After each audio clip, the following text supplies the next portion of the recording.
Okay, there we go. Hello, hello. Hello, hello. Yeah, thank you also for suggesting the recording. That'll make my life much easier. And Well, that way you don't have to do this meeting over and over and over again. yeah, I love that. Okay. Um, well, now I wish I had prepared a little bit more mentally because I was just kind of like talking through everything. But oh well, it is what it is. Okay, so um in the ClickUp space, we have a deal tracker, and I figure eventually we'll have like a due diligence tracker as well. But this is this for right now. This is mostly just kind of get us to get like an actual closing date and actually purchased. Hmm. So these are kind of just the various statuses in which a potential property could be at. Obviously, depending on when you're watching this video, um, this may be updated because we can always change these in any time. So anything new that comes in will get dropped in here into the new leads. At that point, we need to kind of make a go, no go, we're interested or not kind of decision based on estimate, rental prices, bedroom, just overall condition, if we like it and get a walkthrough set up. I figured the needs bid is probably like once we have walked the house and we're just waiting for Tyler to turn it back around. So a lot of these we can already drop into other places. So like for example, I'm just gonna make a test case here. So we're just gonna do 123 testing street. Cool, we got a new deal. All right. So we're in the meeting. We need to set it up, actually look at it. Assessment looks good. Cool, we like it. We're gonna go ahead and walk it. Okay, we have a walk date set. Sweet. Now we know what's under needs bid. That way it's the rest of the for the rest of the team to know Tyler is working on the bid or whoever our construction partner is working on the bid. Once we have it and we have received the bid, we can move it to the bid and review status. At that point, we're probably it's like, hey, it's a Monday, we got the bid, and we're meeting on Tuesday, for So, example, or can we Wednesday. add pictures and hyperlinks to this? Yeah, yeah, absolutely. So once you any one of these tasks you open, you can add all the custom fields. You can add in subtasks, which we'll get into. Like this will be really relevant for like closing dates and stuff like that. You can add um, all your files, and you can also hyperlink in here in the description to a Google Drive or a Dropbox or anything like that. Due dates can be set, and then we can also have conversation chains just about this one property. And I can flip over to my property management to show kind of like a use case for that. But You're okay. um, I'm just trying to make sure we've got everything lined up, and then as we share this video, people can know where to go to look to find it. yeah, absolutely. Uh, We'll have a link somewhere probably below or attached to this video somehow.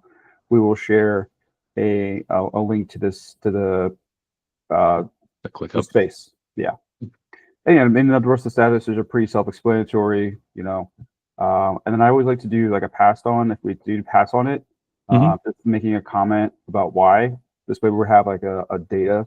So this one just they wanted too much for the house. Yeah. So great, too easy.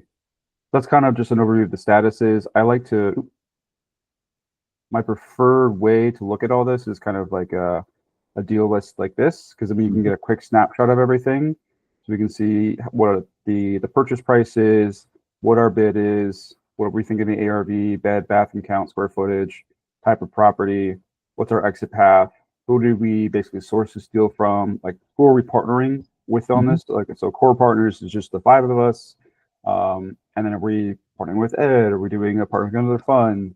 And then also who brought us the deal. And we can always add any data point, and we can make anything more that we want. Um, this is just a meant to serve as like a people can hop in here, kind of see where we're at from a high level snapshot, so we can see. I think some of these I got to go through and cancel because the bids were too high, or stuff like that. Actually, some of these were sold off already. But for example, like these were the ones that Sean found on Roofstocks. We know it's also a way for us to be slowly track over time. Like, hey, we're actually finding a lot of really good deals on Redfin versus Zillow. So we spend more time on Redfin. We're finding a lot of good deals working with wholesalers, or we're finding a lot of good deals from our direct mail. So it's just kind of an easy way for us to keep track of how deals progress. So yeah, and then this is all easily changeable. So like let's say actually this bid is now $25,000. Cool, super easy. And we're actually going to turn this into a multifamily. This is commercial. Like it's just drag and drop, click and paste. So here I'm going to use for Testing Street. Let's say this is a $10,000 property. We got a bid back at 50,000. We think the ARV is 120. It's a 2-bed, one bath, 1,250 square foot. And this is going to be a single family home that we're going to keep as a rental. And it's just us internally. And then also, we can always add more options too, because I know we had like 10, 30 different one groups. So we can put company names, we can put people, we can customize anything we see to whatever we want. And we just found it, I don't know, Stephanie sent it to us. And that's how easy it is, just to keep track of it. And then, yeah. Then we could hop in here and then say Tyler goes and takes all those photos. We can drop the Google link in here. We can attach the bid to here if we'd like. And I can be like I don't know if you got into this. Let's do maybe Tyler. No. You could text me saying like, hey, person here, what do you guys think about this one?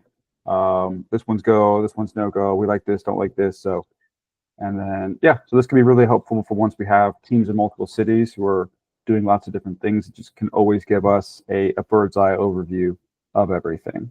And I'll flip over to the property management space real quick, just to kind of give everybody an overview of the how I kind of like to divide things up.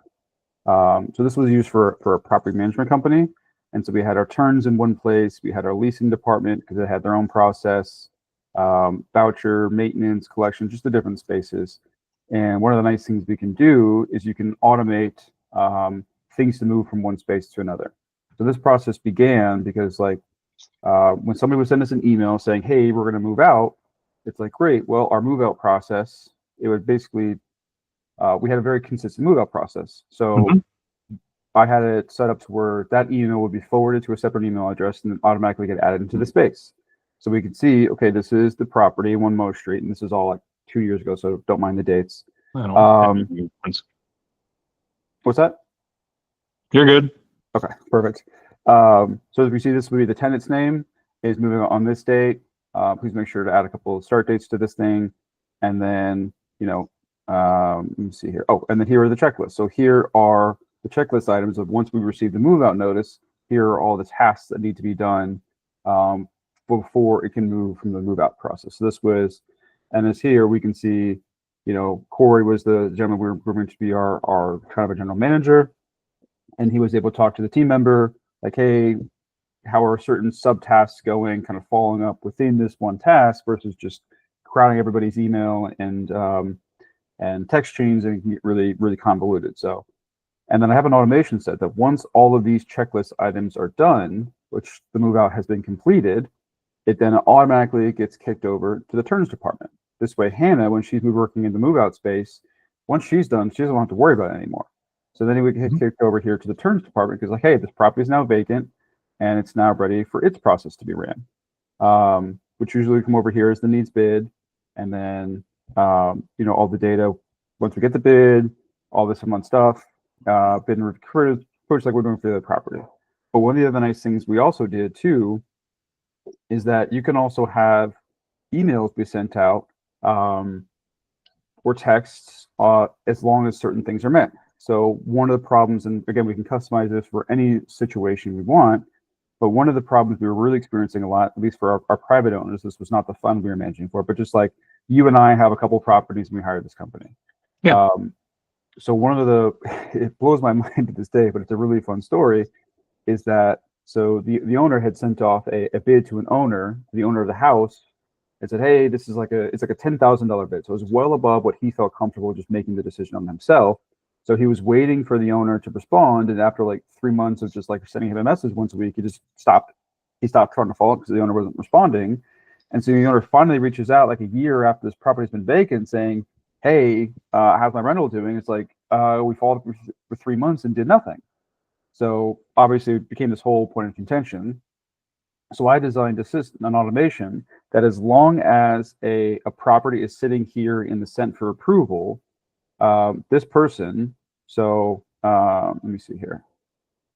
Actually, that was probably the perfect place. So as long as the task is living here under sent for approval, our software knows what Kerry Gyrod's email is, and every 2 days sends him an email automatically. This way, Austin doesn't have to remember to do it. Of saying, "Hey Kerry, you have a bid, please review. Hey Kerry, you have a bid, please review. Hey Kerry, you have a bid, please review."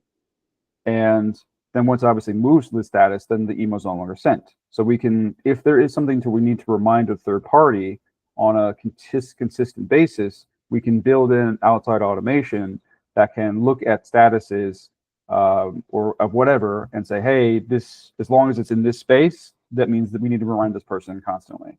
And then, once it's done with approved, and eventually I'll show all the different statuses. So that once the turn is complete, the automation is no longer running because it's been a couple of years. That means, okay, this turn is now done. So now again, I don't want Austin to have to see all these tasks and get overwhelmed with this stuff that's done. So it would then get kicked over to the leasing department. And so now the leasing, we get a hold of it saying, hey, this turn's been completed. It's now ready for you. And then it would also, I also had it showing too all of the turns, so the leasing department could see what the turn department was working on, because that way Tammy, she was like, hey, I want to be able to tell my tenants or my prospective tenants what's going on, like what's upcoming. So you can also share, so teams can also share or see things that are going on in other spaces, so that can be really useful. And now the turns then had its own process to follow, again, pretty numerous things. And then once it's moved in, everything's completed, then kind of the process would end. But it was just a way for the task to always be living in the space that was needed. And then two, I also started to design SOPs and training here in ClickUp. So when a new leasing agent was brought on board, I could show them our entire training, our entire leasing process. This is the entire leasing process of how it worked. And I'm going to just kind of give a really brief overview because it's not super relevant now. And it's like, okay, we have a new property. Well, first thing we do is perform a net rental analysis. Then we have to determine, is it market rate or is it a voucher Section 8? And because, each of those has a different process. And so if it's a, market rate, okay, great. We have to figure out who's going to actually lease it. And then we have to get prepared for marketing. So here's all the steps we need for marketing. And then, okay, we make sure post it in Appfolio, which is our software, make sure Tammy knows about it. And then, cool, now at this point, we have a tenant. Okay, well, what is our tenant screening process? Well, here it all is. This is everything, all the boxes have to be checked, from credit to criminal record to income. So this way, a new leasing agent can see every single thing of how we want our process to be handled. This can be about an SOP. SOPs can be built around these things, but this at least gives a new person an overview of what's going on. A decision tree. Exactly. And then they just keep following the process until they're done. So yeah, that's one of the cool things. Easy. Exactly. So I love it. Yeah. So right now, the reason I wanted to show this is I know right now it is only showing just the deal tracker because we haven't got any further along. But I wanted to put this recording together so the rest of the team can start visualizing and thinking about, okay, cool. Once we have, we can also do states. Like, okay, this could be maybe is Kansas City deals tracker or state specific. You can create folders and spaces, and it's really cool, creative stuff. Stay very organized so the team doesn't get overwhelmed of like, I don't know what to do next. I don't know what project I'm supposed to be working on. And you can also set due dates and reminders, and you can do this. This is a very, very, very powerful tool, and you can build lots of automations based on that. So let's say we wanted this to be due, in 4 weeks from now. Okay, well, that's a really long way away. So we can set up reminders of like, hey, 2 weeks before this is due, you can get a Slack notification, you can get an email. And so that makes it really easy also from a managerial perspective too, that we can build these automations in, just kind of let the team know, hey, you're creating these notifications. They're just meant to serve as little gentle reminders to make sure this stuff is being done. Don't worry about it. And so it's a way for us to get a lot of the benefits of micromanaging, which is like making sure tasks are done on time and appropriately without anyone actually feeling like they're being micromanaged and somebody actually having to do that, with a human actually like, hey, where's an update on this? Where's an update on this? Yep. So I love it. It just also provides a very nice overview of the entire business of how it's going for our management team, for our executive team, just to get a quick pulse on the radar and also keeps the employees really happy because like they don't have to have everything living in their head, so they feel less overwhelmed. So yeah. So anyway, Brady, for your first look at this, any questions you think the team might want to know in a future recording for this, or anything I need to No, circle back on? I'm simply looking at who do we assign this to keep this up so that it's not hindering what you do, Matt. And I've got a couple of people that can help with this pretty heavily. I think it'll be good for. Awesome. Yeah, I mean, I'm gonna go ahead and stop sharing this real quick because I think most of those will be shown. I really enjoyed the building of this stuff. So this comes back to the Bionicle thing. I love the architecting, the designing, the building, because like I spent okay.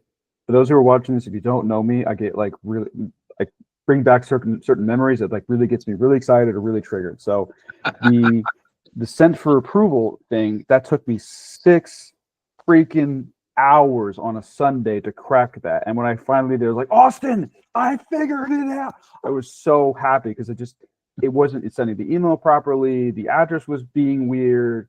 It was just so many little tweaks. But once I cracked it, it was like, okay, I have this. This works now. Every 2 days, the person's going to say, hey, Derek, or hey, Brady, your property at this address is waiting on a bid. Please review. And that just took me so long to get tweaked. So that part I love doing. It's the building part. Ooh, I jam. But as you can see, I'm not the best at keeping it updated and filling it out always. I'm not the best at maintaining the systems I built. So we've got some help with that, that's for sure. And so this is perfect. I'm gonna stop the recording here.